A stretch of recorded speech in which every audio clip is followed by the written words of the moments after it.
संत रुकते हैं, ठहरते हैं, साधु संत रुकते हैं, वो स्थान कैसा होना चाहिए।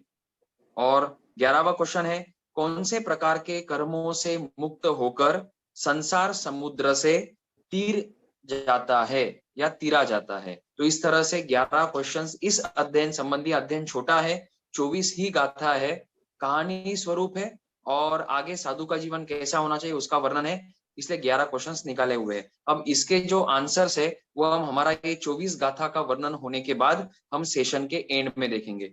तो अध्ययन शुरू करते हैं।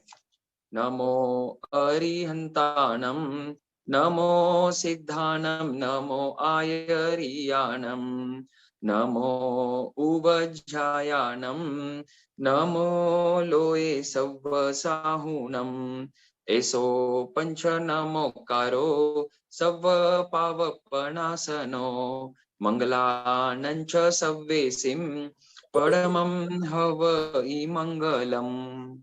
सभी को सादर जय जिनेन्द्र।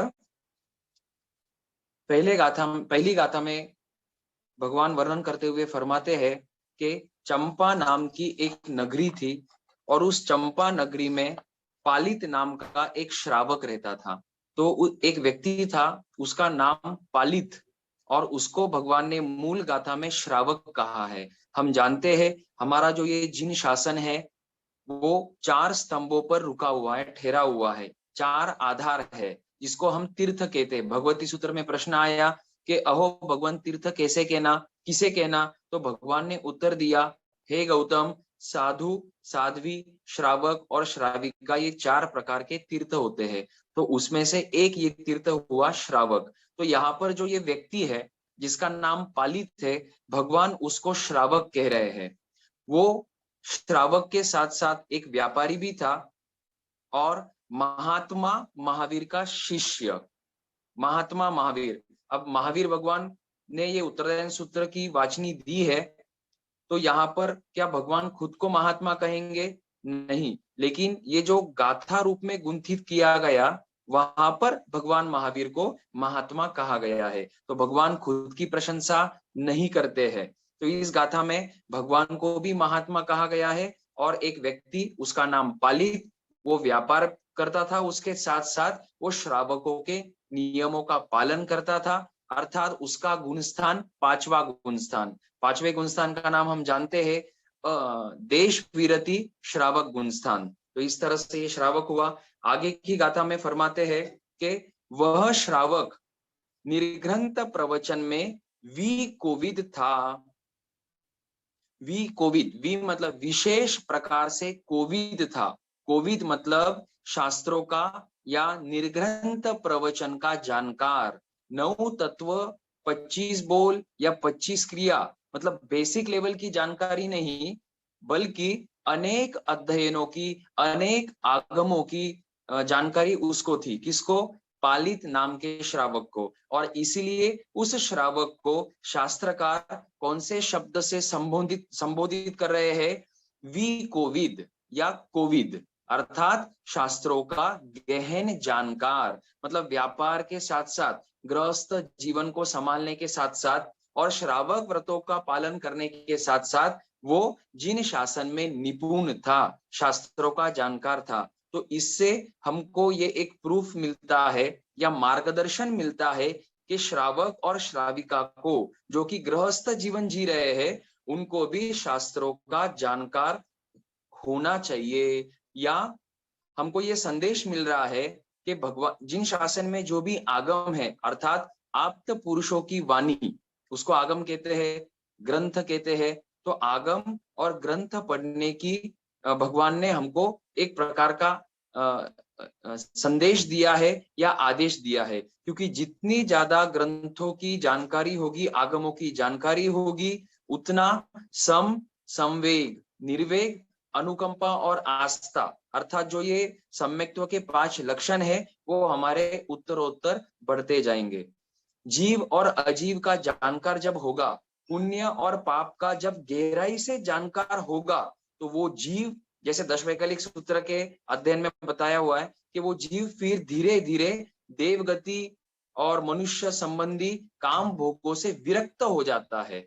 उसको वैराग्य आता है, जैसे आगे भी आएगा, वैराग्य आता है और वो दीक्षा लेकर कर्मों को खपाकर मुक्ति को प्राप्त करता है। और दीक्षा नहीं भी लेवे मान ले कोई, तो गृहस्थ जीवन में जीते हुए भी वो अनासक्त पूर्वक सभी प्रवृत्ति करने का प्रयास करता है। लेकिन ये कब होगा? जब वो आगमों का गहन जानकार हो। और गहराई से जानकारी अगर हम नहीं कर पावे, तो कम से कम जो श्रावकों को जानकारी होनी चाहिए, जैसे सामायिक की पाटी, प्रतिक्रमण की पाटी, उनके अर्थ, फिर 9 तत्व के जानकार, 25 बोल के जानकार, 25 क्रियाओं के जानकार, अर्थात इतना बेसिक जानकारी होनी चाहिए कि हम पापों से बचे रहे। मोरदेव माता का आप देखना, एक परंपरा ये कहती है कि वे एकेंद्रिय गति में थी, एकेंद्रिय जाति में, वहां से निकलकर वो एकेंद्रिय, फिर वहां से वो ये मोरदेव माता मतलब मनुष्य के भव में आई, और बस वहां पर हाथी पर बैठे बैठे केवल ज्ञान और मुक्ति भी प्राप्त हो गई। क्यों? क्योंकि उनके कर्म कम थे, अल्प थे, अर्थात पाप कर्म अधिक रूप में बांधा ही नहीं था। तो बांधा नहीं तो खपाने की भी आवश्यकता नहीं रही। तो इससे हमको संदेश मिल रहा है कि भूतकाल में जो किया, जो हुआ वो हुआ, लेकिन वर्तमान में और भविष्य के लिए हमारा संकल्प रहेगा कि हम पापों से बचे। इसलिए भगवान दशवैकालिक में भी बता रहे, जयम चरे, जयम चिट्ठे, जयम मासे, जयम सये, जयम भुंजंतो भासंतो पाव कम्मम न बंधही। तो यत्ना पूर्वक हमारी प्रवृत्तियां होनी चाहिए। तो यहाँ पर इस पालित श्रावक को वी कोविद विशेषण से संबोधित किया गया है। अब वो जो पालित श्रावक थे वो व्यापार के लिए समुद्र से यात्रा करते थे। तो किसी एक दिन वो जहाज में बैठकर समुद्र से यात्रा करते हुए, व्यापार के लिए यात्रा करते हुए वो पिहुंड नाम के नगर में पहुंचे। वहां पर वो व्यापार करते थे और एक वहां पर अन्य सेठ थे, एक वणिक था, जिन्होंने इस पालित श्रावक को देखा, उनके गुणों को देखा, उनके जीवन को देखा और उनको अपनी पुत्री मतलब अपनी बेटी का विवाह पालित श्रावक से करा दिया। विवाह होने के बाद वे अपने अपने गृहस्थ जीवन में व्यस्त रहे और एक दिन वो जो पालित श्रावक की पत्नी स्त्री थी वो गर्भवती हुई। अब ऐसे ही अवस्था में पालित श्रावक का जब वहां पर पिहुंड नगर में कार्य पूरा हुआ, तो वो अपनी गर्भवती पत्नी के साथ जहाज से समुद्र से यात्रा कर रहे थे, वापिस अपने घर पहुंचने के लिए, घर अर्थात अपनी नगरी अर्थात चंपा नगरी में वापिस पहुंचने के लिए वो जहाज से ट्रेवल कर रहे थे। तो समुद्र से ही ट्रेवल करते समय जो वो गर्भवती माता थी, उन्होंने एक पुत्र को जन्म दिया जहाज के अंदर यात्रा करते समय। तो क्योंकि वो पुत्र समुद्र में जन्मे, समुद्र में वो पैदा हुए, इसलिए उस पुत्र का नाम समुद्रपाल रखा गया। अब वो अपनी नगरी में पहुंचते, चंपा नगरी में पहुंचे और अमुक वय व्यतीत होने के बाद समुद्रपाल जो बालक है वो बड़ा होने के बाद उनको कला सिखाने के लिए गुरुकुल में भेजा गया और वहां पर वे 72 कलाओं में निपुण हुए। जैसे आज school, college, lower KG, kindergarten आदि में भेजते हैं, वैसे पहले का तो व्यवस्था ऐसी थी पहले की कि 8 साल तक घर में ही माता पिता, दादा दादी और अन्य स्वजन संबंधी जो है उनकी नेशराय में रहकर ही बालक बालिका संस्कार को प्राप्त करते थे और सुसंस्कारित होने के बाद लगभग 8 साल के बाद उनको गुरुकुल में कला सीखने के लिए भेजा जाता था। 8 साल घर पे संस्कार को प्राप्त किया और फिर गुरुकुल में 8 साल वे 72 कला, अगर पुरुष हो तो और स्त्री हो तो 64 कला, इस तरह से अनेक कलाओं के जानकार वे वहां पर आगे के 8 साल में बनते थे। अब यौवन वय भी प्राप्त कर लिया। यौवन वय प्राप्त होने पर उसके पिता अर्थात पालित श्रावक ने उस समुद्र पाल का विवाह करा दिया। अब किसी एक दिन विवाह होने के बाद, तो जैसे गाथा में दिया हुआ है, विवाह के पश्चात वे समुद्रपाल जो व्यक्ति है, पुत्र है, वो देवगति में रहे हुए देवुंदोगो देव के समान, देवोंदुक देव के समान भोगों को भोगता था। इससे ये फलित होता है कि ये व्यक्ति गरीब नहीं था, इनके पिता गरीब नहीं थे, इनके पास धन दौलत सोना चांदी मणि रत्न विपुल मात्रा में थे। तो इतना होने के बावजूद भी हम आगे देखेंगे कि उनको वैराग्य कैसे आया। तो वे काम भोगों को भोगते हुए अपना जीवन व्यतीत कर रहे थे। किसी एक दिन वो समुद्रपाल अपने महल के झरोखे में अर्थात बालकनी में कहो गैलरी में कहो या खिड़की में बैठा हुआ था और वहां से उसकी नजर रास्ते पर गई। उसने देखा कि उस रास्ते पर राजपुरुष मतलब जो कर्मचारी होते हैं राजा के, वो किसी एक व्यक्ति को बांधकर और लाल चंदन की माला पहनाकर, मतलब जो ये मृत्यु के संकेत होते हैं, मृत्यु दंड के संकेत होते हैं, इस तरह से किसी एक पुरुष को वे राजपुरुष लेकर जा रहे थे। वो व्यक्ति चिल्ला रहा था, वो भयभीत था और जीवन की वो कामना कर रहा था। तब समुद्रपाल का विचार चक्र शुरू हुआ। उन्होंने इतना ही सोचा कि जैसे इसने अशुभ कर्म किए हैं वैसा ही पाप अभी ये भोग रहा है। जैसे अशुभ कर्म किए इसने भूतकाल में, वही कर्म पाप रूप में उसके उदय आए हुए हैं। इसीलिए तो इसकी ये हालत हो रही है, ये परिस्थिति हो रही है कि उसको मृत्यु दंड दिया गया है। तो आगे चलकर वो व्यक्ति मृत्यु स्थान पर जाएगा और राजपुरुष उसके जीवन का हरण कर लेंगे। अब हो सकता है कि हम भी ऐसी घटनाएं सुनते हैं, न्यूज सुनते हैं, कहीं पर अत्याचार होता है, अनाचार होता है, किसी की हत्या होती है, एक्सीडेंट्स होते हैं, कोई हार्ट अटैक आदि अन्य स्थितियों से काल कर जाता है, मृत्यु को प्राप्त होता है। लेकिन हमारा वहां पर चिंतन चक्र नहीं चलता है। यहाँ पर शास्त्रकार फरमा रहे हैं कि समुद्रपाल सोचने लगा कि इसके अशुभ कर्म ही अभी उदय में आए हैं। तो इस तरह से सोचकर उनको संवेग की प्राप्ति हुई। संवेग अर्थात मोक्ष की तीव्र अभिलाषा। तो शास्त्रकार यहाँ पर फरमाना चाहते हैं, कहना चाहते हैं कि वहां पर उसको सम्यक्त्व की प्राप्ति हुई, सच्ची श्रद्धा की प्राप्ति हुई। मतलब सामने जो उन्होंने घटना देखी, उस घटना को उन्होंने धर्म रूप में बदल दिया, उनको सम्यक्त्व की प्राप्ति हो गई। और फिर आगे विचार करते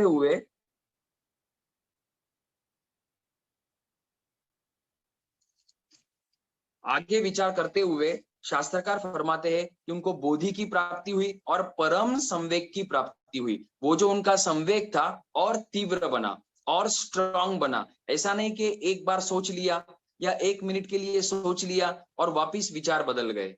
धर्म के विचार कुछ मिनटों के लिए आए, कुछ घंटों के लिए आए, या औषध अगर किया तो पूरे दिन के लिए आए, 8 प्रहर के लिए आए।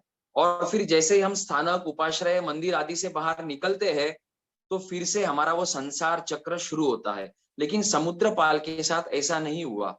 घर पे पत्नी है, माता पिता अनुकूल है, धन दौलत है, व्यापार चल रहा है, स्वजन संबंध मित्र ये सब लोग उनके अनुकूल है, कोई बाहर का दुख नहीं है। लेकिन ये बुद्धिमान पुरुष सोच रहा है कि आश्रव भावना के जो इन्होंने अशुभ कर्म किए अब उदय में आए हैं, तो इन्होंने सोच लिया कि अब ऐसे कर्म नहीं करना है, आश्रव को रोकना है।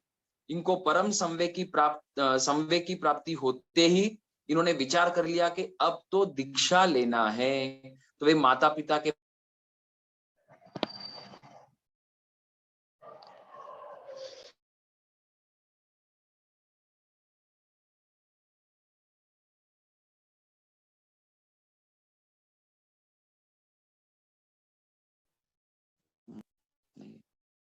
आहे उसको थप्पो देव तो आहे मारो थमो थमो थमो अरे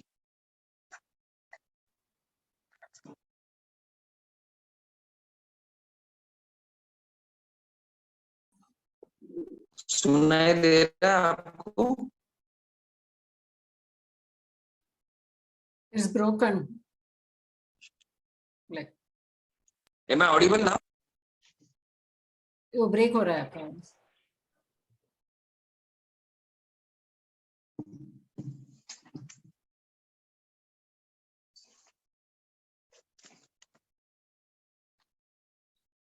अभी आवाज आ रही है बराबर? अभी ठीक, हाँ अभी ब्रेक हो ठीक, रहा है अभी भी? थोड़ा ब्रेक हो ओके। रहा है लेकिन ठीक है।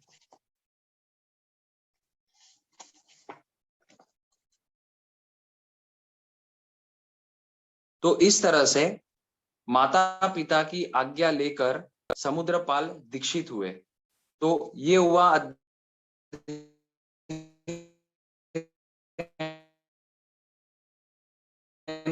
का पहला पार्ट, जिस पार्ट में हम देखते हैं पर भी समुद्रपाल का ध्यान है वो किस तरफ गया? संसार की तरफ न जाते हुए वो त्याग, वैराग्य और सत्य क्या है उस तरफ उनका चिंतन चक्र मुड़ा, और इसी कारण से उन्होंने दीक्षा ग्रहण करी। अब भगवान और शास्त्रकार फरमाते हैं,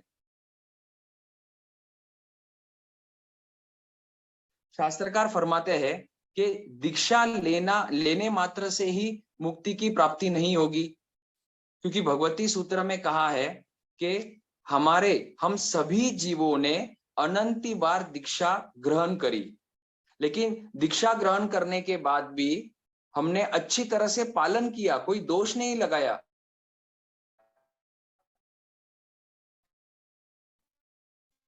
और 90 ग्रहवेक तक ये साधु जा सकते थे, लेकिन वो आराधक होते हैं। 90 ग्रहवेक में आराधक और विराधक दोनों जा सकते हैं। तो मिच्छामि दुक्कडम आराधक ही जाते हैं, लेकिन मिथ्यात्वी और सम्यक्त्वी दोनों जा सकते हैं। तो हमने दीक्षा ग्रहण करके अनंती बार 90 ग्रहवेक को भी प्राप्त किया, और वही भगवान फरमा रहे हैं कि दीक्षा 8 बार ही ली जा सकती है। इससे ये निकलता है कि जब भी हमने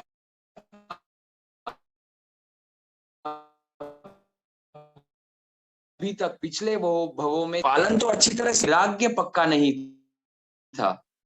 तो इसलिए यहाँ पर शास्त्रकार फरमाते हैं कि दीक्षा लेने मात्र से मुक्ति नहीं होगी, लेकिन दीक्षा लेने के बाद उस संयम जीवन को कैसे पाला जावे और 5 महाव्रत जो ग्रहण किए हैं उसको कैसे सुरक्षित रखा जावे, वो महत्वपूर्ण है। जो इस तरह का नियमों का पालन करेगा वही मुक्ति को प्राप्त होगा।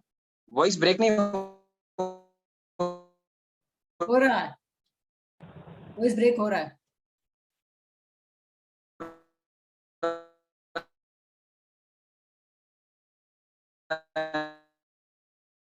है ना? ब्रेक हो रहा है ना वॉइस? यस।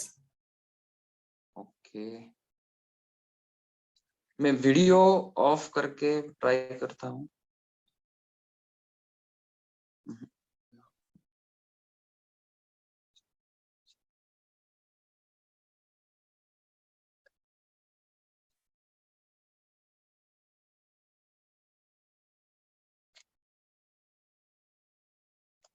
ठीक है, गाथा नंबर 11 से लेकर 24 तक इन 14 गाथाओं में संयम जीवन कैसा होना चाहिए भगवान वो फरमा रहे हैं। तो 11वीं गाथा में भगवान ने कहा कि महाक्लेशकारी, मोह उत्पादक और भय उत्पादक, ऐसे 3 विशेषण दिए। महाक्लेशकारी मतलब क्लेश उत्पन्न करने वाला, शरीर और मन को अशांत करने वाला, ऐसा महाक्लेशकारी। फिर महा मोह उत्पादक अर्थात मोह को उत्पन्न करने वाला, मतलब मोहनीय कर्म के बंध का कारण जो आगे चलकर 4 गति में भ्रमण करवाएगा। और तीसरा बताया महाभय उत्पादक, अर्थात जो भय को भी उत्पन्न करता है। जीव भय से दूर रहना चाहता है, लेकिन वो कर्म ऐसा करता है कि आगे चलकर उसको वो भयभीत होगा। तो ये 3 विशेषण दिए, किसके दिए? परिग्रह और स्वजन आदि के प्रतिबंध को। मतलब ये जो परिग्रह है और स्वजन और सगे संबंधी का जो हमारा ममत्व बंधन है, वो आगे चलकर वो कैसा बताया भगवान ने? महाक्लेशकारी, मोह उत्पादक और भय उत्पादक। तो इसलिए यहाँ पर भगवान फरमाते हैं कि हमको परिग्रह और ममत्व बंधन से दूर रहना चाहिए, अन्यथा आगे चलकर भविष्य में मेरी आत्मा और शरीर को क्लेश उत्पन्न होगा, मेरी आत्मा दुखी होगी।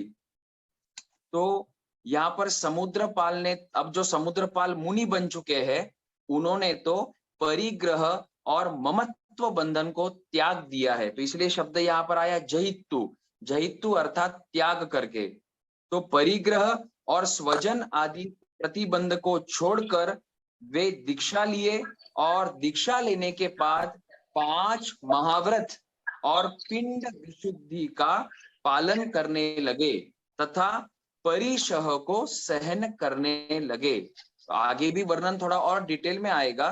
तो सर्वप्रथम तो 5 महाव्रत, महाव्रत किसे कहते हैं? अब यहाँ पर महाशब्द आया है, इसका मतलब 2 प्रकार के व्रत होते हैं। एक होता है बड़ा व्रत, एक जिसको महाव्रत कहते हैं, और एक होता है अनुव्रत।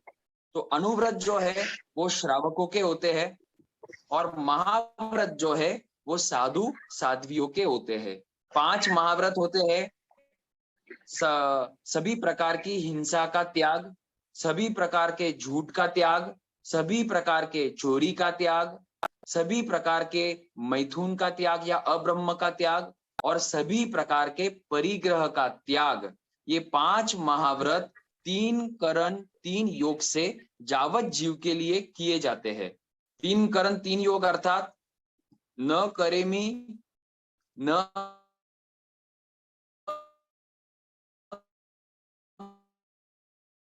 कार्वेमी, करंतम्पि अन्नम, न से करना नहीं है, करते हुए को भला भी नहीं समझना है। तो ये जो 5 महाव्रत और छठा रात्रि भोजन, ये जो व्रत लिए हैं, इसको 3 करण 3 योग से पालन करने का संदेश और आदेश भगवान ने यहाँ पर इस अध्ययन में फरमाया है। 5 महाव्रत के साथ साथ परिशह को जीतने का भी उपदेश भगवान फरमाते हैं। 22 प्रकार के परिशहों का वर्णन इसी उत्तरदायन सूत्र के दूसरे अध्ययन में विस्तार से दिए हुए हैं। तो साधु को चाहिए कि वो 22 के करे, कुछ परिशह आया हुआ है, तब हम देखेंगे आगे। 12वीं गाथा में 5 महाव्रतों का नाम दिया हुआ है, जो अभी मैंने बताया, अहिंसा,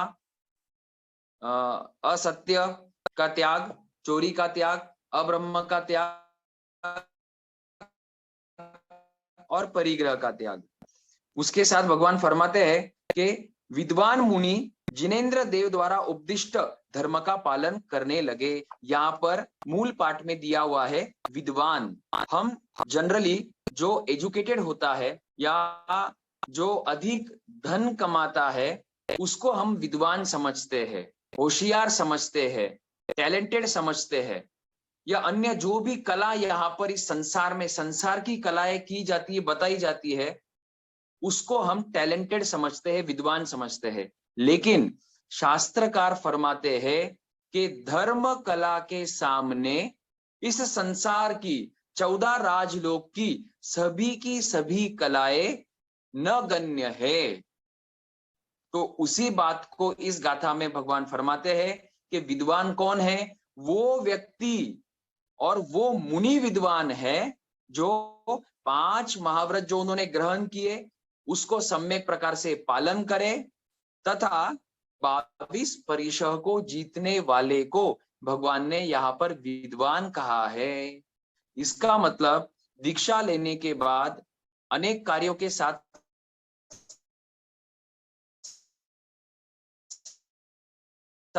ज्ञान टुकड़े कर फेरेंगे और नई नई किताबें पढ़ेंगे, आगम पढ़ेंगे, ग्रंथ पढ़ेंगे, लेकिन उससे भी महत्वपूर्ण है जो व्रत लिए है उसको सुरक्षित रखा जाए। तो कभी कभी हम देखते हैं कि कोई साधु विद्वान हो, प्रवचन अच्छा देते हो, लेकिन इसका मतलब ये नहीं होता है कि वो ज्ञानी के ज्ञान में सच्चा साधु है। ज्ञानी तो उसी को सच्चा साधु कहते हैं जो साधु लिए हुए, ग्रहण किए हुए 5 महाव्रत, 6 रात्रि भोजन, इनको सम्यक प्रकार से जीवन भर जावत जीव के लिए पालन करता है। ज्ञान कम भी चलेगा और अधिक हो तो अच्छा ही है, लेकिन ज्ञान कम हो तो भी कोई बाधा नहीं है। मोक्ष की प्राप्ति भगवान ने कहा है कि सम्यक चारित्र से होगी, और जहां पर सम्यक चारित्र होगा वह ऑटोमेटिकली सम्यक दर्शन की भी आराधना होगी, सम्यक ज्ञान भी करेगा, सम्यक तपस्या भी करेगा।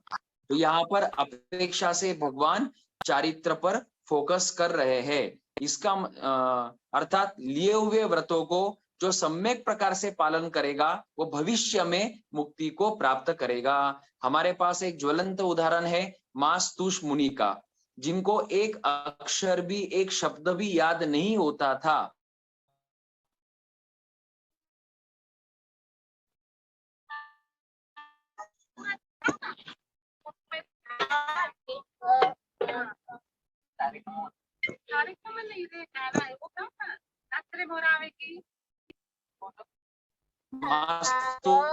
मास्तुष करते करते उन्हें याद नहीं हो, लेकिन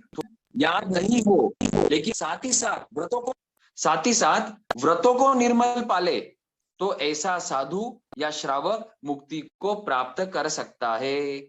मुक्ति तो साधु को मिलती है और श्रावक जो है वो मुक्ति मार्ग को प्रशस्त करता है। ये हो गई 12वीं गाथा। इसका मतलब 12वीं गाथा से हमने लिया कि विद्वान कौन है, जो व्रतों को सम्यक प्रकार से पालन करेगा। तो हमको अगर इस जीवन में विद्वान बनना है ज्ञानी के ज्ञान में, याद रखना हमको ऊंचाई अगर प्राप्त करनी है तो वो केवल ज्ञानी के ज्ञान में करनी है। अन्यथा यहाँ पर स्टेज पर जो भी फेलिसिटेशन होता हो, सत्कार सम्मान होता हो, तो करने वाले छद्मस्त है, करने वाले राग और द्वेष से ग्रसित है। हमको उनकी नजर में, हमको दुनिया की नजर में विद्वान नहीं बनना है, हमको ज्ञानी की नजर में ज्ञानी बनना है, ज्ञानी की नजर में विद्वान बनना है। उसके लिए उपाय क्या है? त्यागमय जीवन होना चाहिए। 13वीं गाथा में भगवान फरमाते हैं कि वो मुनि का जीवन और डिटेल में बताते हैं कि कैसा होना चाहिए। तो वो दया और अनुकंपा सहित होना चाहिए।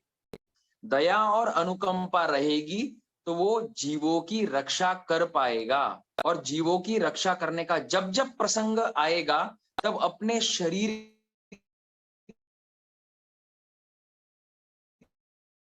की सुख साता को गौण कर, जीव हो, छोटा जीव हो या बड़ा जीव हो, प्रत्येक जीव पर दया और अनुकंपा करता हुआ, प्रत्येक जीव को अपनी आत्मा के समान समझता हुआ वो जीवों की रक्षा करेगा।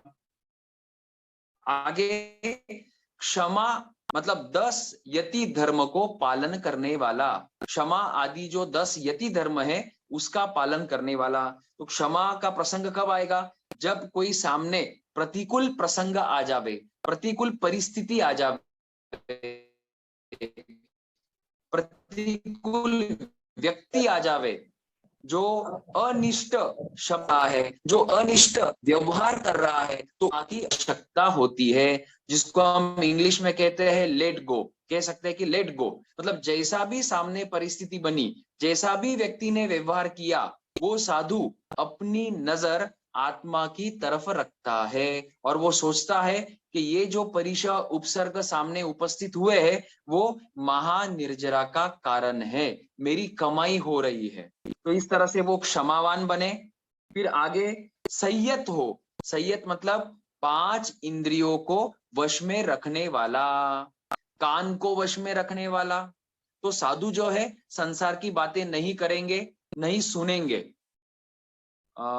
फिर आंख को वश में रखने वाला, संसार की जो भी वस्तु है या जो भी बोर्ड है, टेलीविजन है, होस्टिंग्स है, या जो भी सामने पर जाति, पर स्त्री है या पर पुरुष है, उनकी नजर संयमित रहेगी, तो आंखों से भी वो संयमित रहेगा।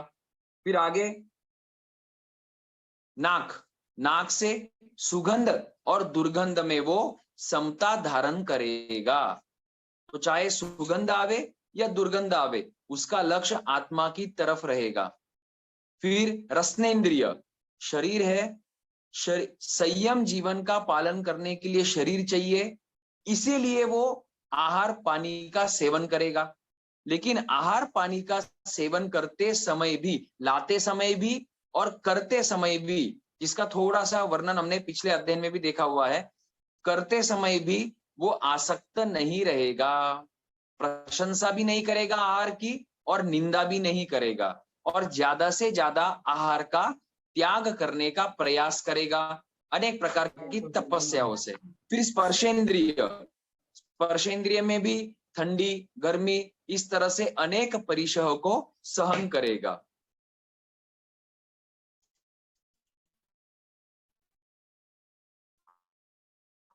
ठीक है, तो भगवान ये संयत साधु संयत होता है, वो कोई 3 घंटे के लिए नहीं, या दिन में संयत है और रात्रि में असंयत हो गया।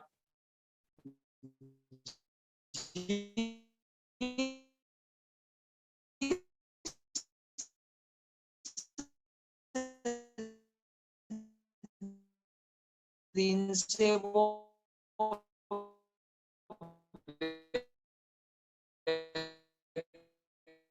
दीक्षित लेकर आखिरी श्वास तक वो अप्रमादी रहना पड़ता है। इसे हम मां पमाये, धर्म के मार्ग पर लगने के बाद भी तुम्हें प्रतिपल सावध रहना पड़ेगा। जो व्यक्ति प्रतिपल, जो साधु या श्रावक प्रतिपल सावध रहेगा, अप्रमत्त रहेगा, जागरूक रहेगा, वही मुक्ति को प्राप्त कर पाएगा।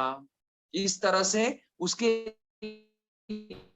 लिए हुए व्रत भी सुरक्षित रहते हैं, आदर मुक्ति को प्राप्त कर पाएगा। आगे कहा कि सावध्य योगों का त्यागी होना चाहिए।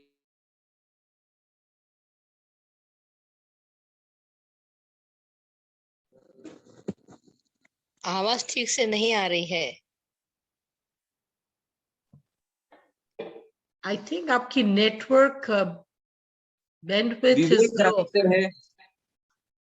या अभी आ रहा है वॉइस बराबर? अभी आ रहा है, लेकिन इसमें ऊपर मैसेज आ रहा है कि ages network bandwidth is low. कुछ नेटवर्क में प्रॉब्लम लग रहा है। अभी भी बराबर आना चाहिए शायद। ओके, ठीक है, तो सावध्य योगों का त्यागी होना चाहिए। तो कभी साधु को कोई किसी प्रकार की ट्रीटमेंट भी करनी पड़े तो साधु पहले विचार करते हैं कि पहली जो ट्रीटमेंट है वो निर्वध्य कैसी हो, मतलब ऐसी ट्रीटमेंट हो अगर करनी भी पड़े तो जिसमें जीवों की हिंसा नहीं होनी चाहिए। और अगर ऑप्शन नहीं होता है, शरीर के लिए संयम के लिए करना पड़ रहा है, तो फिर आगे की ट्रीटमेंट ऐसी होनी चाहिए कि ज्यादा विराधना नहीं हो। तो इस तरह से प्रत्येक प्रवृत्ति में साधु विचार करता है कि वो सावध्य योगों से दूर रहना चाहिए। आगे है सुसमाधिवान, मतलब समभावों को धारण करने वाला। तो इस तरह से समुद्रपाल का जीवन है। आगे 14वीं गाथा में भगवान फरमाते हैं कि वे कालो काल प्रतिलेखना करने वाले। तो साधु के लिए नियम है कि प्रतिलेखना करना है, तो उनके जो भी वस्त्र, पात्र और डायरी, किताबें आदि, उनका उनको प्रतिलेखना करना होता है। प्रतिलेखन अर्थात आंखों से देखना। तो उनको देखना होता है कि कहीं मेरे द्वारा विराधना तो नहीं हुई है, और कहीं मेरे वस्त्र पात्रों के ऊपर कोई जीव तो नहीं है, और अगर जीव दिखता है तो पूंजनी और ओघों से, ओघा से, उसको रजोरन से जीव को निर्वध्य स्थान पर रखते हैं। और अगर कोई विराधना हो गई हो पहले तो उसका वो प्रायश्चित लेते हैं। तो इस तरह से साधु को दिन में 2 बार प्रतिलेखना करने का नियम भगवान ने बताया है। प्रतिलेखना करते समय भगवान ने कहा है कि पूरा ध्यान प्रतिलेखना पर होना चाहिए। तो प्रतिलेखना करने वाला साधु या श्रावक बोले नहीं।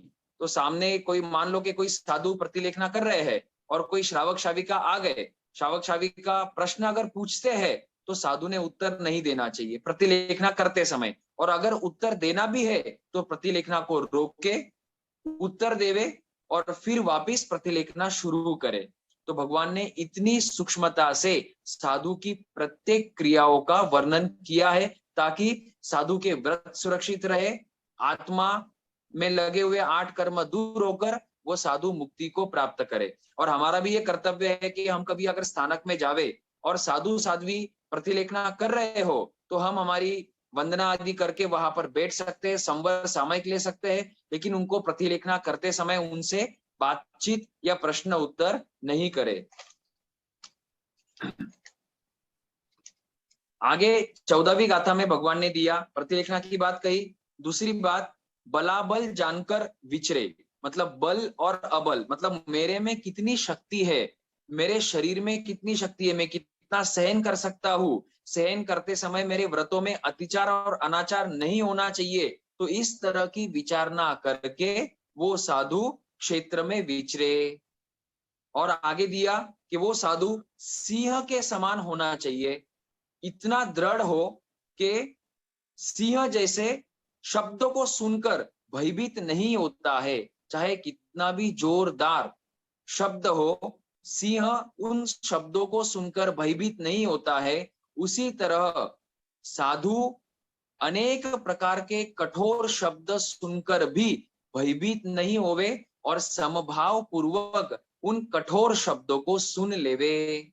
और सुनते समय या ये जब प्रसंग हो रहा है तो साधु इतना ही विचार करे कि सामने वाला व्यक्ति जो मुझे कह रहा है, अशुभ शब्द बोल रहा है, वो मेरे ही किए हुए कर्मों का उदय है, इसलिए वो मुझे ये बोल रहा है। अभी वर्तमान में अगर मैं उसके ये अशुभ शब्दों को सहन कर लूंगा, प्रतिक्रिया नहीं दूंगा, ना ही मन से, ना ही वचन से और ना ही काया से, तो मेरे आत्मा में जो कर्म लगे हुए अशुभ कर्म, वो अनंत अनंत कर्मों की निर्जरा हो जाएगी। तो इसका मतलब सामने वाला व्यक्ति जो है वो अशुभ वचन बोलकर मेरे लिए मेरी वो सहायता कर रहा है। जिस तरह से अंतगढ़ सूत्र में नेमिनाथ भगवान ने श्री कृष्ण को कहा कि वो जो सोमिल था उसने गज सुकुमाल को मुक्ति प्राप्त करने में सहायता करी, तो उसी तरह सामने वाला व्यक्ति कोई अशुभ व्यवहार कर रहा है और अगर हम उसको समभाव से सहन करें तो भगवान कहते हैं कि वो व्यक्ति हमारी कर्मों की निर्जरा करने में सहायक बन रहा है। अब देखो, ये 32 आगम जो स्थानकवासी में मान्य है या मंदिर की परंपरा में जो 45 आगम मान्य है और अन्य भी जो वैराग्य शतक आदि जैसे ग्रंथ है, हर एक जगह पर भगवान ने बार बार यही कहा है कि जीव ने अनंत काल इस संसार में भ्रमण किया, भ्रमण करते करते बहुत सारे अशुभ कर्मों का बंध किया, 4 प्रकार की संज्ञा, आहार, भय, मैथुन, परिग्रह, 4 प्रकार के कषाय, क्रोध, मान, माया, लोभ, और इन्हीं पापों में वो रहा, इसलिए वो आत्मा पापी बन गई। 4 गति में भ्रमण करता रहा, पाप करते करते वो दुखी बनता रहा। अब इस दुख से बचने का या 4 गति में भ्रमण करने से बचने का एक ही उपाय है कि वो इन 8 कर्मों से मुक्त होकर मोक्ष को प्राप्त करे, सिद्धत्व को प्राप्त करे। वो कब होगा? त्याग, हमारे जीवन में अगर त्याग हो, वैराग्य हो, संवेग और निर्वेद हो, तभी वो हो पाएगा। इसलिए भगवान ने हर जगह पर छोड़ने का कहा है, विजयित्व, त्याग करने का कहा है। जब तक त्याग नहीं करेंगे कर्मों की निर्जरा होने वाली नहीं है। 15वीं गाथा में भगवान फरमाते हैं कि सभी द्रव्यों की अभिलाषा नहीं करे, अर्थात कोई भी द्रव्य की साधु अभिलाषा नहीं करता है। मतलब साधु बनने के बाद अब बाकी संसार तो सब छोड़ दिया, लेकिन साधु के मन में ये नहीं होना चाहिए कि मेरे माता पिता मेरे दर्शन को आए या नहीं आए, मेरे सगे संबंधी दर्शन को आए या नहीं आए, मेरे स्वजन परिजनों ने या मित्र जनों ने मेरे से धर्म का लाभ लिया या नहीं लिया। इस तरह की जो अनेक विचारना है वो साधु को नहीं होनी चाहिए। साधु ये भी विचार नहीं करे कि गोचरी में आज मेरा पारना है तो मुझे ये द्रव्य मिले, ये वस्तु मिले, इस तरह की भी आहार संबंधी कोई भी अभिलाषा नहीं करे। फिर स्थान चाहिए, स्थानक चाहिए, उपाश्रय चाहिए, तो उपाश्रय संबंधी भी कोई अभिलाषा नहीं करे। ये उत्कृष्ट साधना भगवान साधु के लिए फरमा रहे हैं। तो इस तरह से जब वो व्यक्ति सब कुछ त्याग कर कर, संसार त्याग कर कर, घर त्याग कर कर साधु बन रहा है, तो साधु जीवन का पालन करते समय भी वो संसार के द्रव्यों की अभिलाषा नहीं करे और संयम उपयोगी द्रव्यों की भी अनुचित अभिलाषा नहीं करे, मतलब इच्छा नहीं करे। आगे उसी गाथा में भगवान फरमाते हैं कि कोई अगर प्रशंसा करता है या कोई निंदा कर रहा है तो उसमें भी प्रशंसा में आनंद नहीं आनंद का अनुभव नहीं करे और निंदा में द्वेष नहीं करे। तो इस तरह से प्रशंसा में और निंदा में, यही बात हमने मृगा पुत्र का जो 19वां अध्ययन है उसमें भी देखा कि मृगा पुत्र का संयमी जीवन कैसा, समो निंदा प्रशंसासु, निंदा में और प्रशंसा में समभाव। तो साधु का ऐसा जीवन होना चाहिए कि सामने वाला व्यक्ति चाहे प्रशंसा करे या निंदा करे, मुझे फर्क नहीं पड़ता, क्योंकि मैं उस मार्ग पर चल रहा हूं जो जिनेश्वर भगवंतों द्वारा आख्यात है, कहा गया है। अब मैं तब तक नहीं रुकूंगा जब तक केवली भगवान मेरी प्रशंसा नहीं करे। सच्ची प्रशंसा तो वो कहलाएगी या तब कहलाएगी जब एक वितरागी भगवंत या केवल ज्ञानी भगवंत या तीर्थंकर भगवंत मेरी प्रशंसा करे, मेरे साधना जीवन की प्रशंसा करे। जैसे अरनक की प्रशंसा भगवान ने करी, तो क्या मेरा जीवन ऐसा है? साधु के लिए तो बता ही दिया। यही नियम श्रावकों के लिए भी लागू होता है, चाहे जैसी परिस्थिति हो। विचार तो हमको यही करना है कि मैंने भूतकाल में अनंत भवों में बहुत अशुभ कर्म बांध कर रखे हैं, वही कर्म आज मेरे उदय में आ रहे हैं। ये मनुष्य भव मिला है, जिनवानी मिली है, साधु संतों का समागम मिला है, उपदेश मिला है, जिनवानी मिली है, तो इसका मुझे पूरेपूर फायदा और लाभ उठाना चाहिए। वो लाभ कैसे होगा? समभाव में रहकर, प्रसन्न रहकर। तो परिस्थिति चाहे जैसे हो, व्यक्ति सामने चाहे जैसा हो, वो चाहे जैसे वचन का उपयोग कर रहा हो, हमको समभाव से सहन करना है। जैसे अंजना सती, ये सब 16 जो नाम आए हैं सतियों के, वो सतिया क्यों कहलाई? क्योंकि जो जो उनके जीवन में प्रसंग आए, धर्म पर उनको श्रद्धा थी, खुद के आत्मा पर उनको विश्वास था और सम्यक्त्व इतना दृढ़ था कि सभी परिस्थिति में वो आसानी से निकल पड़े। और आज देखो 7 सतिया तो देवगति में है, वो भी आगे मोक्ष को प्राप्त करेगी, और 9 सतिया तो ऑलरेडी मोक्ष को प्राप्त कर चुकी, अनंत सुखी है। हमको तो अभी सुख थोड़ा है, वो भी पौद्गलिक सुख है, और दुख अनंत गुना है। ये सतियों ने जो काम किया, फल स्वरूप मुक्ति को प्राप्त किए हैं और अनंत अव्याबाद सुख का अनुभव कर रहे। हमारा भी लक्ष्य उसी सुख को प्राप्त करना होना चाहिए। 16वीं गाथा में भगवान फरमाते हैं कि 3 गति संबंधी जो भी उपसर्ग आते हैं साधु को, साधु उन उपसर्ग को समभाव से सहन करे। तो भगवान एक ही उपदेश दे रहे, भगवान ये नहीं कह रहे भाई ये मेरा साधु है, अब इसको किसी ने छूना नहीं, इसको किसी ने परेशान नहीं करना, मैं तीर्थंकर हूं, मैं गंधर्व हूं, तो मेरे साधु साध्वी को कोई भी परेशान नहीं करेगा। और देखो इन्होंने ऑलरेडी इतना संसार त्यागा है, काम भोग छोड़ा है, पत्नी को छोड़ा है, माता पिता को छोड़ा है, धन दौलत को छोड़ा है, अब ये इतने धार्मिक जीवन व्यतीत कर रहे हैं, तो इनको आप कोई भी परेशान मत करना, इनको अच्छा अच्छा आहार देना, अनुकूल परिस्थिति रखना। इस तरह का उपदेश केवली भगवान नहीं दे रहे हैं। केवली भगवान तो इतना ही कह रहे हैं कि जिसने जैसे कर्म किए हैं वैसे ही कर्म द्रव्य क्षेत्र काल भाव और भव के अनुसार उदय में आने वाले हैं। जैसे कि आप एक घटना जानते हैं कि मुनि सूरत स्वामी को ये स्कंद ऋषि ने पूछा कि मैं वहां उस नगरी में जाना चाहता हूं, तो भगवान ने कहा कि वहां पर नरक के समान, मतलब नरक में जो यंत्र होते हैं वैसा उपसर्ग आने वाला है। तो स्कंद ऋषि जी ने पूछा कि हे भगवान, उन उपसर्ग को मैं क्या संभाव पूर्वक सहन करूंगा, उससे पार पड़ूंगा, मैं आराधक बनूंगा? भगवान ने कहा तुम छोड़कर तुम्हारे जो 500 शिष्य है वो आराधक बनेंगे। अब विचार करना कि वो 500 शिष्य उस घानी में पिलाए जा रहे हैं, एक एक करके एक एक शिष्य घानी में डाले जा रहे हैं। तो पहले नंबर का जब शिष्य घानी में डाला गया, वो शिष्य भी समभाव पूर्वक उपसर्ग को सहन किया। उसको किसने देखा? पीछे जो 499 थे उन्होंने देखा, लेकिन एक के भी मन में ये नहीं आया कि ये पालक मंत्री जो है वो गलत काम कर रहा है। उनकी एक ही विचारना थी, और स्कंदक ऋषि जो उनके गुरु है वो इतना ही उनको समझा रहे थे कि बस यही समझा रहे थे, हमारे किए हुए कर्म है, ये उदय में आ रहे हैं, इनको संभाव पूर्वक सहन करो। ये जो अभी घानी में पिलाया जाएगा वो तो कुछ नहीं, 5, 10, 15 मिनट में काम पूरा हो जाएगा। नरक में तो हजारों वर्षों पल्योपम और सागरोपम तक ऐसी वेदना, ऐसी यातनाएं सहन करनी पड़ती है, वो भी एक बार नहीं अनंती बार सहन करनी पड़ती है। तो इस तरह के उपदेशों से स्कंदक ऋषि भी स्वयं शांत थे, और पीछे जो शिष्य थे उनको शांत करते जा रहे थे, और सभी शिष्य शांत रहे।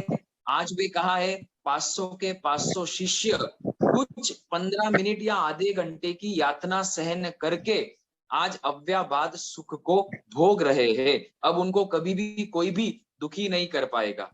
तो भगवान बार बार यही फरमा रहे हैं कि परिशह को सहन करना पड़ेगा, चाहे वो साधु हो। यहाँ पर तो समुद्रपाल मुनि का वर्णन चल रहा है, तो उन्होंने सहन किया ऐसा भगवान फरमा रहे हैं, और इससे ही भगवान अन्य साधु साध्वी को भी उपदेश दे रहे हैं, और अपेक्षा से, उपलक्षण से श्रावक और श्राविका को भी यही उपदेश दिया जा रहा है कि 3 गति संबंधी उपसर्ग को सहन करना पड़ता है। 3 गति कौन कौन सी? नरक के जीव तो ऊपर आते नहीं, तो वे साधु को कोई प्रकार का उपसर्ग नहीं देंगे। तो तिर्यंच गति, मनुष्य गति और देव गति। तो देव गति जैसे संगम देव ने हमारे 24वें तीर्थंकर भगवान महावीर स्वामी को उपसर्ग दिया था, भगवान ने सहन किया, तो आज भगवान भी मोक्ष में पहुंचे हुए, सिद्धत्व को प्राप्त किए हुए। आगे है 17वीं गाथा में परिशह सहन करने के लिए कहा गया है। पहले उपसर्गों को सहन करने का उपदेश दिया, और फिर अभी 22 परिशह को सहन करने का उपदेश दे रहे हैं। तो इसका फल क्या है? पहले तो 22 परिशह, जैसे ठंडी को सहन करे, गर्मी को सहन करे, फिर भूख को सहन करे, प्यास को सहन करे, मच्छर आदि के डंस को सहन करे। तो स्थानक, उपाश्रय और बिछाने की जो शैया है वो अगर ओबड़ खाबड़ हो, ऊंची नीची हो, तो उसको सहन करे। कोई अगर कठोर शब्द बोल रहा है उसको सहन करे, कोई अगर मार रहा है, पीट रहा है, जैसे अर्जुन माली, उसको सहन करे। तो भगवान स्त्री को सहन करे। भगवान क्या कह रहे हैं? पुरुष के लिए, साधु के लिए क्या बताया भगवान ने कि सामने अगर स्त्री आवे तो वो परिशह है, उसको सहन कर लेवे। सहन कैसे होगा? चक्षु इंद्रिय पर संयम के द्वारा वो सहन होगा। तो पहला नियम है कि साधु चक्षु इंद्रिय से स्त्री को आंख उठाकर, टकटकी लगाकर नहीं देखे।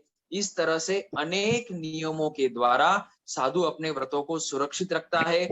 और परिशह सहन करने से जीव को लाभ क्या होता है? तो भगवान ने इसी गाथा में फरमाया कि उपसर्ग और परिशह को सहन करने से कर्म खपते हैं। एक मिनट, माया चोरडिया, आपका म्यूट कर देवे, माया चोरडिया। तो भगवान लाभ बता रहे हैं। संसार में भी जब तक लाभ नहीं दिखता तब तक कोई प्रवृत्ति नहीं की जाती है। और लाभ क्या है? ज्यादा से ज्यादा धन की प्राप्ति होती है। जहां पर धन मिलता है व्यक्ति वहां पर प्रयास और पुरुषार्थ करता है।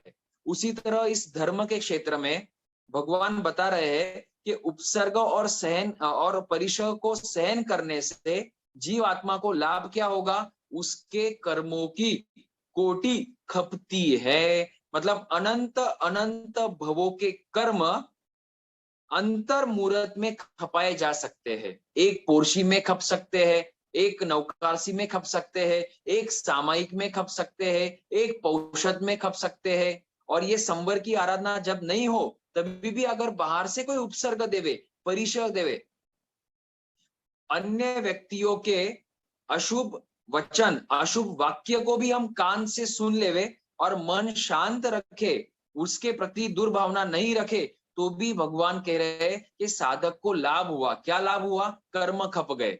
कर्म खप गए अर्थात आत्मा हल्की हो गई। तो भविष्य में वे अशुभ कर्म उदय में नहीं आएंगे। अशुभ कर्म उदय में नहीं आएंगे, मोहनीय उदय में नहीं आएगा, तो जीव पाप भी नहीं करेगा। तो वो जो साइकिल है, जो वो विशियस साइकिल है, उस चक्कर से वो बाहर निकल जाएगा। जैसे बहुत सारी आत्माएं बाहर निकलकर मोक्ष को प्राप्त कर चुकी है। यही उपदेश हमने अनंत भव पहले भी सुना था, थोड़ा बहुत आचरण भी किया होगा, पूरा नहीं किया इसलिए मुक्ति को प्राप्त नहीं किया। शायद श्रद्धा भी पूरी नहीं रखी इसलिए हमने मुक्ति को प्राप्त नहीं किया। तो पहली बात तो हमको भगवान की वाणी पर श्रद्धा भी पूरी रखना है और फिर शक्ति के अनुसार आचरण भी करना है। 17 और 18 गाथा लगभग पूरी होती है, बस एक और 15 मिनट हम लेंगे। 19वें गाथा में भगवान फरमाते हैं कि वापिस शब्द आया विचक्षण साधु। पहले हमारा शब्द आया था विद्वान मुनि, ठीक है, विद्वान मुनि। अब यहां पर शब्द आया विचक्षण मुनि, मतलब वापिस भगवान विचक्षण किसको कह रहे हैं कि जो राग और द्वेष को तथा मोहनीय को, मतलब मोहनीय मोह को निरंतर छोड़कर, मतलब हमको किसे छोड़ना है, हमारा टारगेट क्या होना चाहिए, राग को छोड़ना है, द्वेष को छोड़ना है। वो कब होगा? जब हम मोह को छोड़ेंगे। तो ये सब बातें हमको इस जीवन में कंट्रोल करनी है। देखना, नरक के जीवों को धर्म की प्राप्ति सुलभ नहीं है, तिरंच गति के जीवों को भी धर्म की प्राप्ति अत्यंत दुर्लभ है, और देव गति के जीवों को भी कुछ एक जीव ही ऐसे है जो धर्म पर विश्वास रखते हैं, फिर भी वो त्याग नहीं कर सकते, क्योंकि देव गति में त्याग नहीं होता, श्रावक व्रत नहीं होते, साधु व्रत नहीं होता। मनुष्य गति ही ऐसी गति है, उसमें भी कर्म भूमि ही ऐसा स्थान है जहां पर धर्म किया जा सकता है। उसमें भी आर्य भूमि होनी चाहिए, आर्य क्षेत्र होना चाहिए, आर्य कुल होना चाहिए, उत्तम कुल होना चाहिए, 5 इंद्रियों की पटुता, दीर्घ आयुष्य, साधु संतों का समागम, जिनवाणी कानों पर पड़ना, श्रवण होना, फिर श्रद्धा करना और फिर आचरण करना। ये भगवान ने 10 दुर्लभ बोल बताए हैं। तो ये दुर्लभ बोल अनंत अनंत पुण्यवाणी से हमको मिले हैं। तो हम हीन पुण्य नहीं है, हम अनंत पुण्य के धनी हैं। तो लेकिन जो हमको मिला है उसका हमको सदुपयोग करना है, ना कि इस मनुष्य भव को वापिस जो हमने भूतकाल में किया कि काम भोगों में व्यतीत कर दिया, तो हमको इस मनुष्य भव को संसार के कार्यों में व्यतीत नहीं करना है। अब हम साधु नहीं बन पाए हैं, तब तक हम गृहस्थ जीवन में रहेंगे, लेकिन जब तक है तब तक तो कैसा रहना है, सम्यक दृष्टि जी बड़ा, करे कुटुंब प्रतिपाल, लेकिन कैसा, अंतर भाव न्यारो रहे। अब जो अंतर भाव से न्यारा रहेगा, ऑटोमेटिकली उसकी प्रवृत्ति भी धीरे धीरे क्या होती जाएगी, कम होती जाएगी, भले वो गृहस्थ में है और श्रावक जीवन में है। तो हमारा वैराग्य मजबूत होना चाहिए। तो ये वैराग्य मजबूत कब होगा? जिनवाणी ज्यादा से ज्यादा श्रवण करेंगे और पढ़ेंगे तब होगा। आगे मेरू पर्वत का उदाहरण दिया हुआ है, मतलब भगवान फरमाते हैं कि साधु कैसा होना चाहिए, मेरू पर्वत के समान। क्या वायु मतलब हवा मेरू पर्वत को डिगा सकती है? नहीं डिगा सकती। उसी तरह राग और द्वेष के प्रसंग साधु को नहीं डिगा सकते, और उसी तरह का पालन समुद्रपाल मुनि ने किया। देखना, समुद्रपाल मुनि का गृहस्थ जीवन कैसा, सब अनुकूलताएं थी, द्रव्यों की, पुद्गलों की अनुकूलता, लेकिन जैसे ही धर्म को समझा, सच्ची समझ आई, तो दृष्टि बदल गई, तो दिशा भी बदल गई, और दिशा बदली तो आगे हम देखेंगे कि उनकी दशा भी बदल चुकी है। तो पहली स्टेप, पहला कदम तो यह है कि हम सच्ची समझ को प्राप्त करें। सच्ची समझ क्या है? हम प्रतिक्रमण में बोलते हैं आखिरी में, ये 3 तत्व सार, बाकी असार। ये जो संसार है वो क्या है? असार है। तो ये 3 तत्व कौन से? वही सम्यक ज्ञान, दर्शन, चारित्र, यही तत्व। ये जिनवाणी जो है वही सार है, बाकी सब प्रवृत्तियां असार है। ये चिंतन साधक का 24 घंटे चलते रहना चाहिए। ऐसा नहीं है कि सामयिक करे या प्रवचन सुने या औषध आदि करे तभी उसका चिंतन है, नहीं, उसका चिंतन 24 घंटे चलते रहना चाहिए, तभी उसका श्रावकपना टिकेगा और वो आराधक बनेगा। आगे 21वीं गाथा, बस 4 गाथाएं बाकी है। 21वीं गाथा में भगवान फरमाते हैं कि संयम में अरति और असंयम में रति, ये जो परिचय इसको भी सहन करे। 18 पापों में पाप कौन सा है? रति अरति, बराबर। तो रति का अर्थ क्या है? रति मतलब अच्छा लगना, लेकिन ये पाप है। इसका मतलब रति का अर्थ होता है संसार अच्छा लगना। तो कभी भी अगर आपको लगे कि संसार के ये पदार्थ, संसार के ये पुद्गल, संसार के जो ये सगे ये जो स्वजन परिजन संबंधी है, संसार के जो भी ये कार्य है, शादी होना, सगाई होना, अनेक प्रकार के फंक्शंस है, पार्टीज है, खाना पीना है, खाने पीने के आइटम है, गाड़ी है, घोड़ा है, बंगला है, ये सब जो है वो रति है। अगर वो हमको अच्छा लगे तो समझ लेना कि वो रति पाप का उदय हो रहा है मेरा। और जब रति पाप का उदय होता है तो वापिस कर्म उसी तरह से बंधते हैं।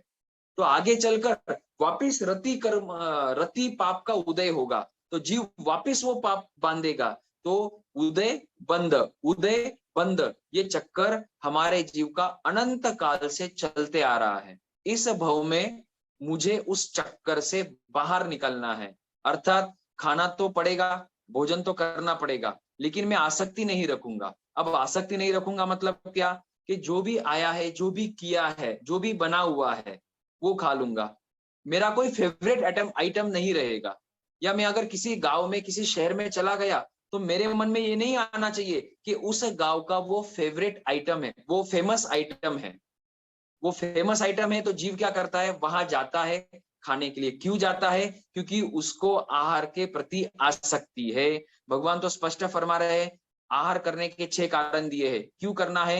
हमारा संयम जीवन अच्छी तरह से व्यतीत हो। आहार नहीं करेंगे शरीर शिथिल हो जाएगा, तो संयम का पालन नहीं कर पाएगा, धर्म नहीं कर पाएगा, इसलिए आहार करना है। उसमें भी भगवान ने फरमाया कि आगे चलकर अगर लगे कि अब ये मेरा शरीर साथ नहीं देगा, ज्यादा समय मेरे पास नहीं है, तो भगवान ने कहा कि तुरंत आहार का त्याग कर दो। ठीक है, तो आहार संबंधी और अन्य संसार के संबंधी भी ध्यान रखे। हमको अनासक्त पूर्वक ही जीवन व्यतीत करना है।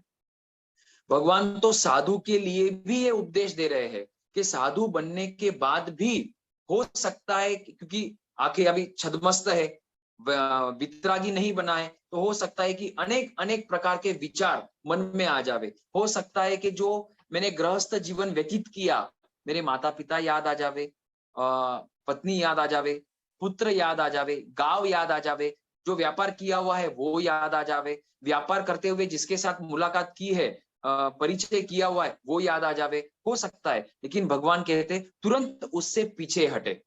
और भगवान ने तो और एक बात कही, अंगारे जाए, मतलब अंगार मतलब साधु।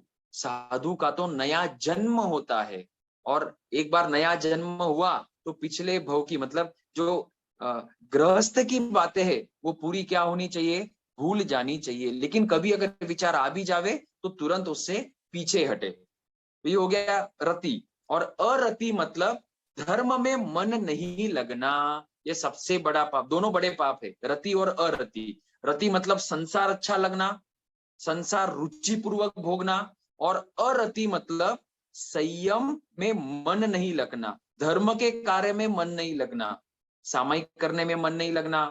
सामायिक होती है 48 मिनट की, लेकिन हमारी इन संसार की प्रवृत्तियों के कारण हमको सामायिक में भी मन नहीं लगता। सामायिक में भी घर के और परिवार के काम याद आते हैं। तो तब विचार करना कि मेरे जीव की, मेरी आत्मा की स्थिति अत्यंत निचले स्तर की है। क्यों? क्योंकि मैं तो सब त्याग कर कर बैठा हूं, सफेद वस्त्रों में बैठा हूं,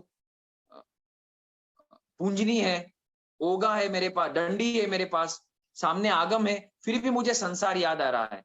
इसका मतलब अभी तक मैं, जो भगवान कहते हैं, भगवान ने तो कहा कि श्रावक के जीवन में धर्म कैसा, कितना उतरा हुआ होना चाहिए, कैसा होना चाहिए? सिर्फ नस में नहीं, बल्कि हड्डी में, और हड्डी के अंदर जो मज्जा है मतलब बोन मैरो है, वहां तक श्रावक के जीवन में धर्म होना चाहिए, इतना गहरा होना चाहिए। तो अभी तक तो मुझे धर्म के कार्य करते हुए भी धर्म में मन नहीं लग रहा है, संसार याद आ रहा है, ये मेरे पाप का उदय है, उससे मुझे बचना है।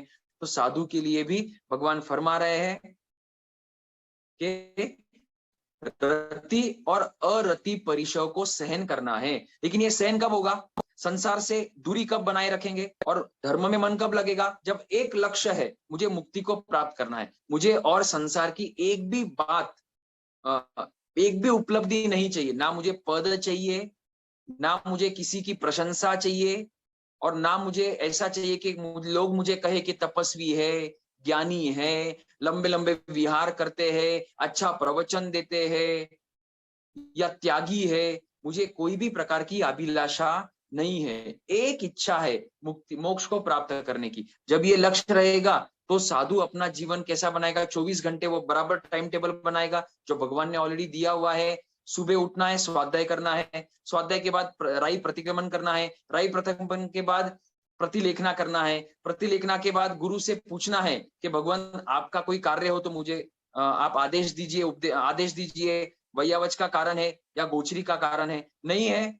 एक तो है तो वो करना है, नहीं है तो वापिस स्वाध्याय करना है, दूसरे प्रहर में वापिस ध्यान करना है, मतलब वाचनी करना है, चिंतन करना है, फिर गोचरी का समय हो तो गोचरी लाना है, फिर सब वो गोचरी का निपटा कर वापिस दोपहर में वाचनी करना है, शाम में वापिस प्रतिलेखना करना है, और सूर्यास्त होने के बाद प्रतिक्रमण करना है, देवसीय प्रतिक्रमण होने के बाद चौबीसी करना है, स्वाध्याय फेरना है, और जो मेरे साधर्मिक है उनके साथ मात्र धर्म की चर्चा करनी है। इतना पूरा करने के बाद शरीर थकता है, नींद लेनी है, तो साधु रात में पहला प्रहर होने के बाद सो जाता है और सुबह वापिस जल्दी उठते हैं। और बीच में कभी नींद खुल गई 11 बजे, 12 बजे, 1 बजे, 2 बजे रात में, तो वापिस वो स्वाध्याय करते हैं। तो इस तरह का जीवन एक दिन के लिए नहीं, जावत जीव के लिए होगा, तब उस साधु की मुक्ति होगी। महाविदेह क्षेत्र में तो देशों 1 करोड़ पूर्व का साधुपना होता है, उत्कृष्ट मैक्सिमम 1 करोड़ पूर्व मतलब 7056, और उसके आगे 17 zeros, इतने वर्ष। वापिस बताता हूं, 1 करोड़ पूर्व मतलब 7056, 7056, और उसके आगे 17 zeros, इतने वर्षों का 1 करोड़ पूर्व होता है। इतने लंबे काल तक देशों ने 1 करोड़ पूर्व तक वहां पर संयम का पालन करते हैं उत्कृष्ट से, ठीक है। तो इतने लंबे टाइम तक साधुपना टिकाए रखते हैं। तो हमको तो यहाँ पर कुछ वर्षों का पुरुषार्थ करना है। आगे भगवान फरमाते हैं कि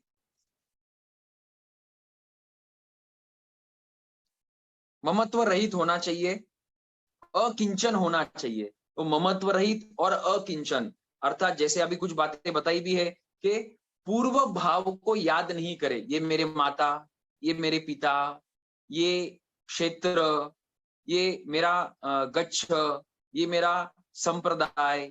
एक लक्ष्य होना चाहिए, तीर्थंकर भगवान। और अभी हमारे चरम तीर्थंकर की बात करें तो भगवान महावीर स्वामी, उन्होंने जो उपदेश दिया है गंधर्वों के माध्यम से, शास्त्रकारों के माध्यम से हमारे पास आगम रूप में उपलब्ध है, और गुरु की कृपा से उन आगमों को पढ़े, उस पर विश्वास रखे और अपना संयम जीवन बितावे। तो जब ये टाइम टेबल रहेगा तो फिर उस साधु का ना तो क्षेत्र में मन मतलब आसक्त नहीं रहेगा, ना वो श्रावकों में आसक्त रहेगा, और वो श्रावकों को जोड़ने का प्रयास भी नहीं करेगा। वो तो जिनवाणी के अनुसार अपना जीवन व्यतीत करता रहेगा। इससे वो हल्का रहेगा। अगर वो प्रेशर लेगा कि मैंने श्रावक कितने जोड़े, मेरा क्षेत्र कौन सा है, मेरे संप्रदाय का क्षेत्र कौन सा है, या मेरा गृहस्थ जीवन, फिर माता पिता को उपदेश देना है, माता पिता को लाभ देना है, नहीं। भगवान कहते अंगारे जाए, अर्थात अंगारपना मतलब नया जन्म है, तो 5 टेंस को पूरा भूल जावे और भगवान ने जैसा नियम बताए है उस तरह से संयम जीवन का पालन करे। अर्थात साधु अकिंचन होना चाहिए, अममत्व, ममत्व रहित होना चाहिए। और साधु का कर्तव्य है कि वो संसार की, हम भी अगर उनके दर्शन को जावे तो वो संसार की बातें नहीं करे। और समुद्रपाल मुनि वो अममत्व थे और अकिंचन थे। इसीलिए फिर आगे बताएंगे 22वीं गाथा, साधु को कैसे उपाश्रय में या कैसे स्थान पर रुकना चाहिए। वह स्थान स्त्री, पशु और पंडक रहित होना चाहिए। इसके और डिटेल में नियम अन्य सूत्रों में आते हैं। यहाँ पर एक संकेत मात्र से बता दिया है कि विजातीय मतलब साधु हो तो स्त्री और साध्विया हो तो पुरुष रात में उस स्थान पर नहीं होने चाहिए। और समाचारी तो ऐसी है कि चौथे प्रहर में भी विजातीय वहां पर नहीं होने चाहिए, क्योंकि साधु के अपने अपने कार्य होते हैं। और जितना ज्यादा संपर्क विजातियों का होगा, मतलब स्त्री के लिए पुरुष और पुरुष के लिए स्त्री, जितना ज्यादा संपर्क बढ़ता जाएगा, हो सकता है कि फिर आगे चलकर व्रतों में ढीलापन आवे, शिथिलता आवे। इसलिए भगवान ने पहले से ही ब्रह्मचर्य की रक्षा के लिए, व्रतों की रक्षा के लिए 9 वाड़ भगवान ने साधु संतों को बता दी है। आगे उस उपाश्रय में कच्चा पानी नहीं होना चाहिए और धान्य जो गेहूं आदि धान्य सचित धान्य है वो भी नहीं होने चाहिए। नहीं होनी चाहिए मतलब कैसा है कि इस तरह से नहीं होनी चाहिए, क्योंकि साधु को हो सकता है कि कभी रात्रि में इच्छा हो जावे, तीव्र क्षुधा विज्ञ का उदय हो, भूख लगे तीव्र, कोई ऐसा ना हो कि भाई क्षेत्र में पड़े है, स्थानक में पड़े है तो उसका वो ग्रहण कर ले। तो साधु के व्रतों की सुरक्षा के लिए भगवान ने कहा कि उपाश्रय ऐसे होने चाहिए। अब यहाँ पर एक शब्द वापिस आया है, महायशस्वी। पहले 2 शब्द आपको बताए, विद्वान और विचक्षण, और यहाँ पर शब्द आया महायशस्वी मतलब सक्सेसफुल। संसार में सक्सेसफुल किसको माना जाता है हम जानते हैं। एक तो वो डिग्री को प्राप्त कर लेवे, हायर एजुकेशन कर लेवे, अच्छी पोस्ट को प्राप्त कर लेवे और धन को प्राप्त कर लेवे, उसको प्राय करके उसी को सक्सेसफुल माना जाता है। भगवान यहाँ पर किसको सक्सेसफुल मान रहे? जब तक ये समुद्रपाल संसार में थे, गृहस्थ जीवन में थे, भगवान ने ये विशेषण समुद्रपाल को नहीं कहे। जब से समुद्रपाल को संवेग की प्राप्ति हुई और उसके कारण समुद्रपाल मुनि बने, दीक्षित हुए और फिर इन नियमों का पालन किया, तब जाकर भगवान उनको विद्वान, विचक्षण और अभी फरमा रहे कि वे महायशस्वी है, मतलब उन्होंने अपने जीवन को सफल बना लिया। तो इससे ये समझ में आता है कि हम अगर धन, परिवार के पीछे, संसार के पीछे भागदौड़ कर रहे हैं तो ज्ञानी के नजर में, केवलियों के नजर में हमारा जीवन यशस्वी नहीं है। चाहे वर्तमान के लोग चाहे जितना हमको कॉन्ग्रेचुलेशंस बोल देवे, कॉन्ग्रेचुलेट कर देवे, अप्रिशिएट कर देवे या सक्सेसफुल कह देवे, लेकिन ज्ञानी के नजर में हम अनसक्सेसफुल है। हम सक्सेसफुल कब होंगे? जब हम एक तो पहली बात संयम जीवन ग्रहण करेंगे और सम्यक प्रकार से पालन करेंगे, और उतनी शक्ति नहीं है तो फिर भगवान फरमाते हैं 12 व्रतों को ग्रहण करो, श्रावकपना अच्छी तरह से पालो और संवेग और निर्वेद के भावों को बढ़ाओ, उसकी वृद्धि करो, तब जाकर हमारा जीवन भी महायशस्वी कहलाएगा। तो भगवान ने समुद्रपाल मुनि के जीवन को महायशस्वी कहा है। और आगे 23वीं गाथा में ये महायशस्वी मुनि को प्राप्त क्या होता है? तो भगवान कहते हैं इस तरह के नियमों को का पालन करने से समुद्रपाल मुनि को केवल ज्ञान की प्राप्ति हो गई, अर्थात उन्होंने 4 घाती कर्मों को क्षय कर दिया। पहले तो मोहनीय कर्मों को क्षय करेंगे और फिर 3 कर्म, ऐसे टोटल 4 घाती कर्मों को क्षय करके वे 13वें गुणस्थान को प्राप्त करेंगे। 13वें गुणस्थान का नाम है, बस और 5 मिनट चलेगा, 13वें गुणस्थान का नाम है सहयोगी केवली गुणस्थान, जिस गुणस्थान में अभी सिमंदर स्वामी आदि 20 तीर्थंकर भगवान विराज रहे हैं, जिस गुणस्थान में अभी जगन्य 2 करोड़ केवली और उत्कृष्ट 9 करोड़ केवली विराज रहे हैं 13वें गुणस्थान में। कब तक रहेंगे 13वें गुणस्थान में? जब तक उनका आयुष्य है। आयुष्य जैसे ही पूरा होगा, अंतर मुहूर्त के पहले वो 14वें गुणस्थान को प्राप्त करेंगे और फिर आयुष्य पूरा होने के बाद वे मुक्ति को प्राप्त करेंगे। तो यहीं पर 23 और 24वीं गाथा में भगवान फरमा रहे हैं कि समुद्रपाल मुनि ने इन नियमों का सम्यक प्रकार से पालन करके 4 घाती कर्म प्लस 4 अघाती कर्म, ऐसे 8 कर्मों को क्षय करके तथा पुण्य और पाप दोनों को क्षय करके, पाप को तो क्षय करना ही है लेकिन पुण्य को भी क्षय करना है, क्योंकि पुण्य, इसका मतलब ये हुआ कि अभी जो वर्तमान में हम भोग रहे हैं पौद्गलिक सुख, वो किसकी बदौलत है? पुण्य की बदौलत है। वो आत्मा का सुख नहीं है, वो पुण्य के उदय से मिलता है, हम उसको प्राप्त करते हैं। लेकिन भगवान कहते हैं उस पुण्य कर्म को भी खपाना है। फिर भी आगे भगवान कहते हैं कि पुण्य कर्म पूरी तरह से खपने के बाद भी या बाद ही वो आत्मा को अव्याबाद सुख की प्राप्ति होगी। इसका मतलब वर्तमान में जिस पौद्गलिक सुख के पीछे हम दौड़ रहे हैं वो औदायिक भाव है, वो आज है कल नहीं, और आज अगर भोग रहे हैं तो भविष्य में वापिस दुख को सहन करना पड़ेगा। तो हमारे लिए लक्ष्य यही है कि हम भी 8 कर्मों को क्षय करें और पुण्य और पाप को क्षय करके अव्याबाद सुख अर्थात सिद्धत्व को प्राप्त करें, जैसे समुद्रपाल मुनि ने प्राप्त किया है। आपको एक बस इस तरह से हमारा ये 21वां अध्ययन जिसकी 24 गाथा है, जिसमें समुद्रपाल मुनि का वर्णन आया है, वो अध्ययन हमारा पूरा होता है। और एक बात कहता हूं आपको, चाहे जो भी आगम उठा लो, भगवान ने त्याग की ही महिमा गाई है, त्याग की ही महिमा वहां पर भगवान ने हर एक गाथा में बताई है। हर एक गाथा में भगवान यही कह रहे हैं कि व्रतों को ग्रहण करो, 5 इंद्रियों को के जो विषय और उनके जो विकार है उनको छोड़ो, संयमित रहो, क्षमावान विनयवान रहो, तब जाकर आप सभी कर्मों को खपाकर सिद्धत्व को प्राप्त करेंगे बार बार।